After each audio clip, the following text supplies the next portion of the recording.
When you play the Game of Thrones, you Subscribe and like. or you die. There is no middle ground.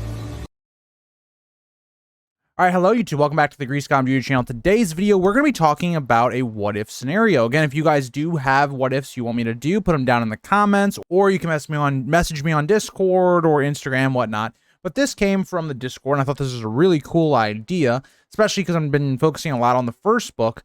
But the idea came from Jedi Stark from Discord. What if Joffrey had killed Arya? There is this moment in Sansa 1 where Sansa and Joffrey are taking a walk, and then Joffrey and Arya get into this conflict, and there is a point where Joffrey has a sword to Arya. What if Arya actually had died? Or I guess if you want to go a step further, you could say what if Arya... Or if you want to go a step further, maybe you could say Arya died after running away in the woods, but I'm going to go with the idea that Joffrey kills her. So that is kind of the premise of the video for today. But before we get into it, I want to take a chance to say a thank you to my Patreons and members that support this channel. If you did want to become one, you do get videos early, and also I'm doing some exclusive content for House of the Dragon. I've already done Alicent and Aemon for some preview videos, so there'll be more of those. And also, I'm going to be doing like brief summaries of my thoughts on the episodes for the exclusive content. I'll still be doing my normal streams and like that covering, but that's just more content for House of the Dragon if you'd like it. But let's get into the video. So the first thing to think about in the aftermath of this. So Joffrey kills Arya. Well, think about what happens directly after. Nymeria comes and bites Joffrey's arm and starts attacking Joffrey. Well, if Arya dies, I actually think there's a great chance that Nymeria actually would have ended up killing Arya. So there's no way of stopping this either. Sansa could not have stopped Nymeria. Lady had been chained up. I think it's very likely that Arya, again, going into probably to her wolf's mind, would have killed Joffrey. Joffrey would be dead. So we would see Joffrey and Arya both dead.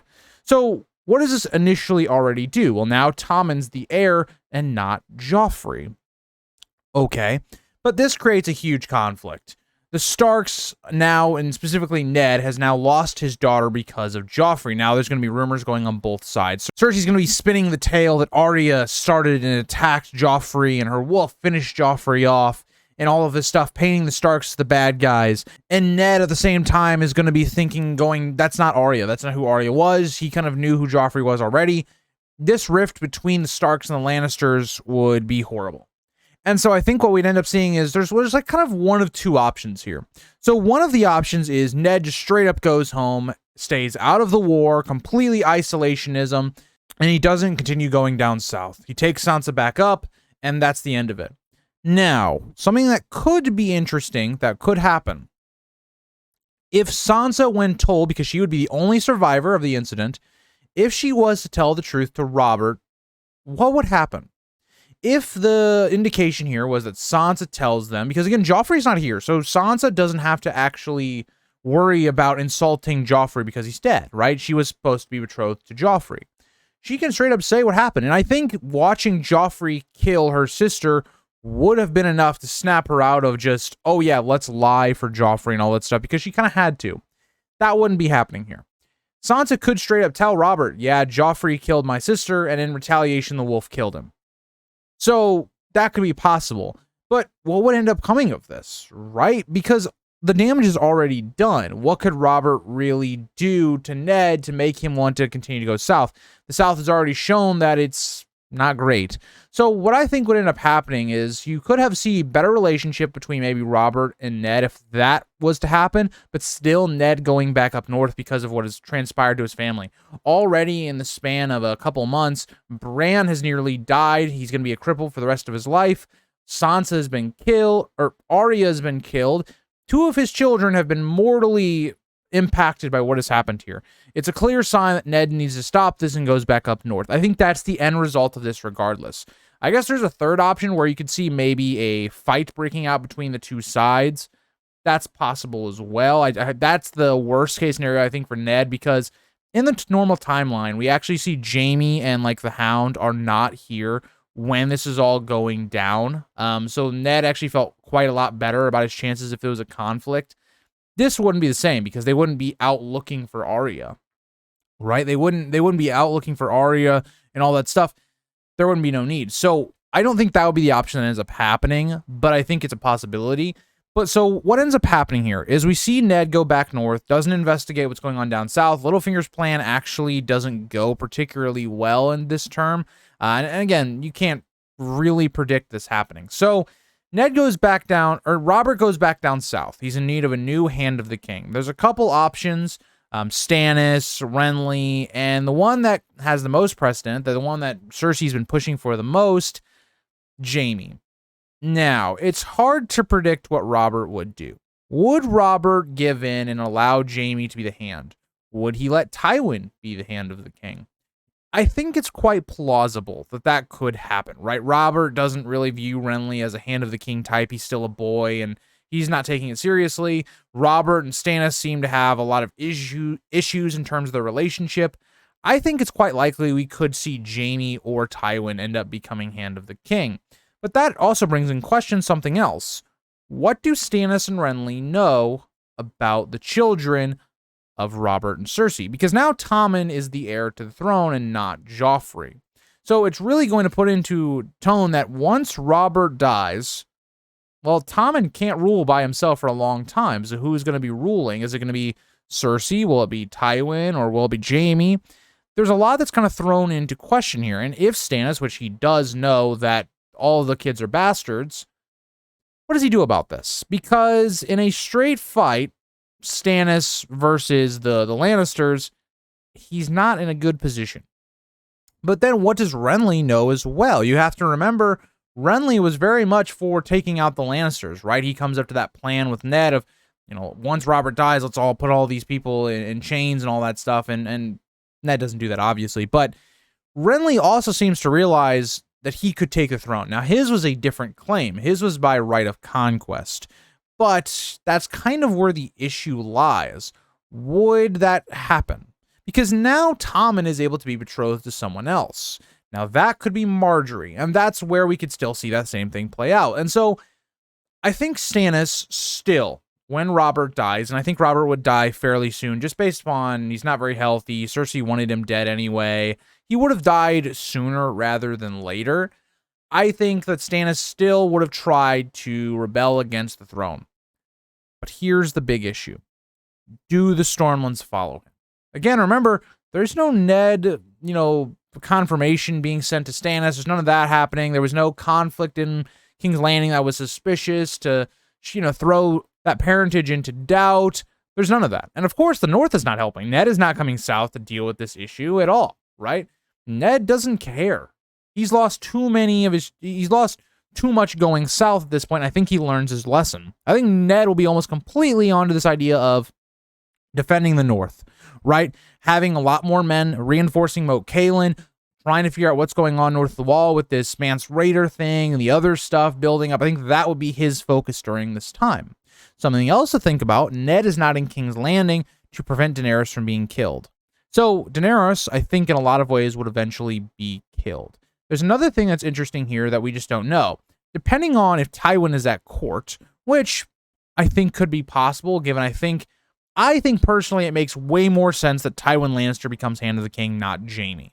I'm going to go with the idea that Tywin becomes Hand of the King, but you guys can debate me in the comments if you'd like. Jaime was the one that was kind of being put forward, I feel like, but I feel like Robert didn't mean that. I feel like Robert was using that to kind of dissuade Ned from leaving King's Landing and all those things. I think the option he actually would have gone with was Tywin. But if Tywin is in King's Landing when Robert dies, Barristan is not going to be sent from the Kingsguard, so Daenerys is going to die. So we have another situation in which Daenerys dies because she does not have Barristan to protect her from the assassination of the Warlocks. So Daenerys is dead once again. And there's almost two different ways that could have happened based upon Robert would have kept trying to assassinate her and also, not having Barristan there. So Daenerys dies, and the timing of her death actually kind of matters in terms of would the dragons be born? Would other people then capture those dragons? Would the dragons just die? Whatever. I think just to make this simpler, let's just say she does die before the dragons are born. Robert's assassins are able to kill her and all of that. Let's just go with that for now. And so we come to this point where what happens after? I think Stannis loses. I think Renly is smart enough to realize there's no real point of rebelling here. I think there's not enough chaos in Westeros for him to take the throne, right? When Renly takes the throne or tries to take the throne in the normal story, it makes a lot of sense. The Lannisters are surrounded by threats from every single position, right? In terms of the north, in terms of Stannis in the east, in terms of Renly in the south. That wouldn't be the case here, right? Because the Lannisters could easily take out Stannis first if he's the one that actually tries to, have combat with him.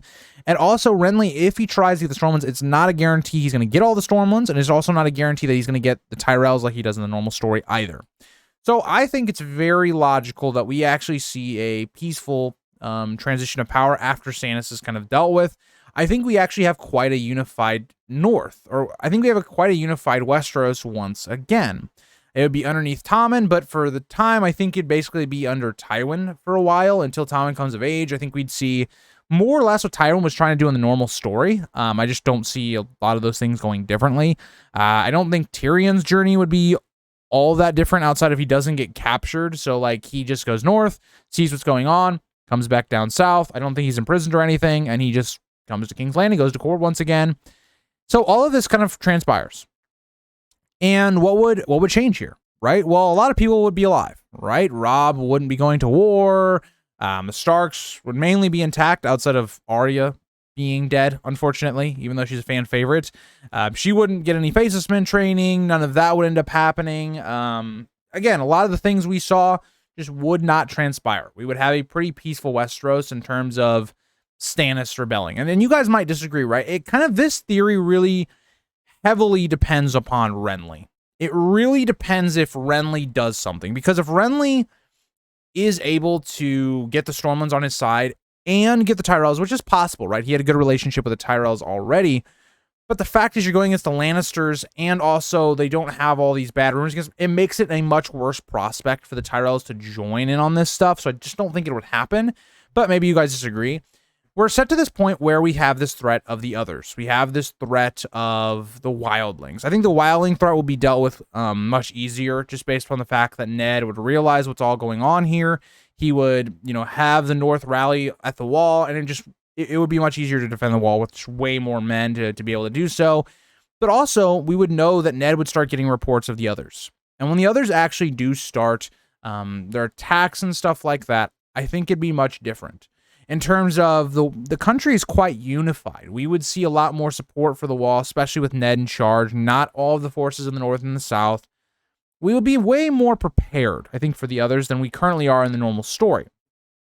But, like I talked about with the Bran video, it just doesn't really work out that way, because Daenerys is a pivotal point of it. So any theory where Daenerys dies before she can get to Westeros pretty much leads to the same outcome. There's no dragons to fight the others. That's going to be a huge factor in the war. I just don't see them being able to beat them.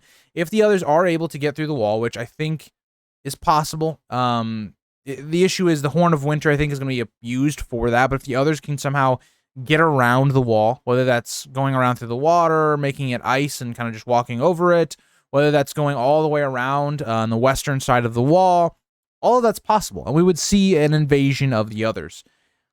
The other issue would be that there's such a strained relationship between the North and the Starks, specifically in the Lannisters. Would the Lannisters believe the threat? Would they rally the kingdoms around this threat that Ned has brought to their attention at all?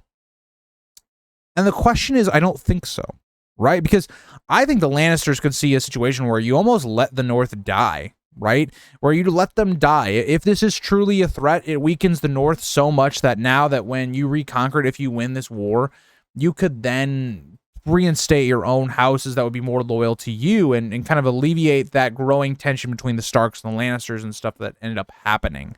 But yeah, that's kind of where we end here, because I think the others would just win. I think it's that simple. I think the others would just win. That's the way it plays out. So again, with these theories and these what ifs, it's always interesting because certain things do change, and maybe we'll see a bit more of a peaceful situation like we saw in this video, I think, where there would be a peace under the Lannisters for a while, but inevitably it would just blow up in everybody's face, unfortunately. And that's kind of where we end today's video. Let me know if you guys differ. Again, with these what ifs, it's always difficult to predict Littlefinger and also Varys. But I don't know what they could have done in this scenario that would have made it change to where there was a war. Because Littlefinger really profited off the Starks and Lannister conflict, and that's just not happening in this scenario. No matter what really happens, I think Ned would be very dissuaded from ever going south again, in terms of going to, like, Court or something like that. And then Varys on the same plot, like, Daenerys is dead. The country's unified, so young Griff has no chance of conquering Westeros by himself. There's just not much he can do. Maybe if they orchestrate Tywin's death between Littlefinger and Varys, that could really prompt some things to go down, but it's just too much to speculate on. I'm basically making a fan fiction at that point. But let me know what you guys think, and I'll see you guys in the next one. Bye, guys.